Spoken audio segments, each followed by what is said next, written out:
Fatma Bahar ile Okuma Köşesi. Hansel ve Gretel. Yazan Grimm kardeşler. Bir zamanlar büyük bir ormanın kıyısında küçük bir kulübede bir oduncu, karısı ve 2 çocuğu yaşarmış. Çocuklardan büyük olanın adı Hansel, küçük kızın adı ise Gretel'miş. Aile çok fakirmiş ve kıtlık zamanlarında karınlarını doyuracak ekmek bulmakta bile zorlanırlarmış. Bir gece oduncu yatağında kıvranırken karısı ona şöyle demiş: "Dinle adam, elimizde sadece yarım somun ekmek kaldı. Artık çocuklara bile yetmez. Yarın onları ormanın derinliklerine götürelim, en uzak yerine. Onlara ateş yakarız, her birine bir parça ekmek veririz. Biz işlerimizin bahanesiyle oradan uzaklaşırız ve sonra da onları orada bırakırız. Eve geri yolu bulamazlar ve biz de daha fazla aç kalmayız." Adam bu fikre karşı çıkmış. "Bunu yapamam. Çocuklarımı ormanda tek başlarına bırakamam. Kalbim parçalanır." Ama karısı ısrar etmiş ve sonunda adam razı olmuş. Fakat çocuklar henüz uyanıkmış ve üvey annelerinin konuşmalarını duymuşlar. Gretel ağlamaya başlamış. Hansel onu teselli etmiş. "Üzülme Gretel, bir çaresini buluruz, merak etme."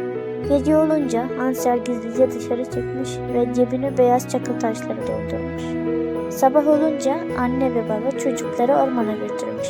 Yolda giderken Hansel anne ve babasını belli etmeden çakıl taşlarını yola atıyormuş.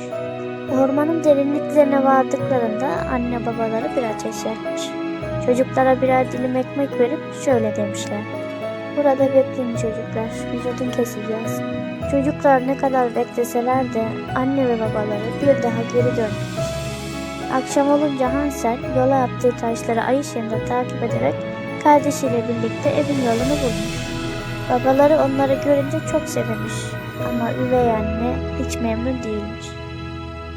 Birkaç gün sonra evde yine yiyecek kalmamış. Kadın aynı fikri tekrar etmiş. Bu kez Hansel dışarı çıkıp taş toplayamamış çünkü kapı kilitliymiş. Ertesi sabah cebine ekmek kırıntıları doldurmuş ve giderken onları yola serpmiş. Ama akşama kadar kuşlar bütün ekmek kırıntılarını yemiş. Hansel ve Gretel bu kez yollarını bulamamışlar. Günlerce ormanda dolaşmışlar. Aç ve yorgunlarmış.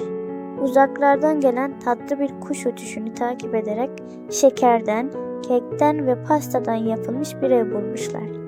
O kadar açlarmış ki hemen yemeye başlamışlar. Derken içeriden yaşlı bir kadın çıkmış ve onları içeri davet etmiş. Bu kadın aslında kötü bir cadıymış. Çocukları kandırmak için tatlıdan ev yapmış. Gretel'i ev işlerine koşturmuş. Hansel'i ise bir kafese kapatmış. Şişmanlatıp ondan sonra yemeği planlıyormuş. Gretel Hansel'e gizlice ince bir kemik vermiş. Hansel cadı onu kontrol etmeye geldiğinde cadıya parmak gibi bu kemiği uzatıyormuş. Cadı gözleri zayıf olduğundan kemiği Hansel'in parmağı zannediyormuş. Hansel'in bir türlü şişmanlamamasına çok şaşırıyormuş. Ama sonunda sabrı tükenmiş ve Gretel'e fırını yakmasını emretmiş. Gretel bu emri yerine getirmiş. Ardından cadıya fırının yeterince sıcak olup olmadığını kontrol etmesini söylemiş. Cadı fırına doğru eğilince Gretel onu fırına itmiş. Kötü kalpli cadı yanarak ölmüş. Gretel Hansel'i kafesten çıkarmış ve birlikte evdeki hazineleri ceplerine doldurmuşlar. Dönerken yolda bir nehir çıkmış karşılarına. Bir ördek yardımıyla karşıya geçmişler. Ve sonunda evlerine ulaşmışlar. Baba çocukları görünce sevinçten ağlamış. Üvey anne ölmüşmüş. Cadıdan aldıkları hazineler sayesinde de bir daha hiç aç kalmamışlar. Ve sonsuza dek mutlu yaşamışlar. Çünkü artık sadece iyilik, sevgi ve neşe varmış hayatlarında.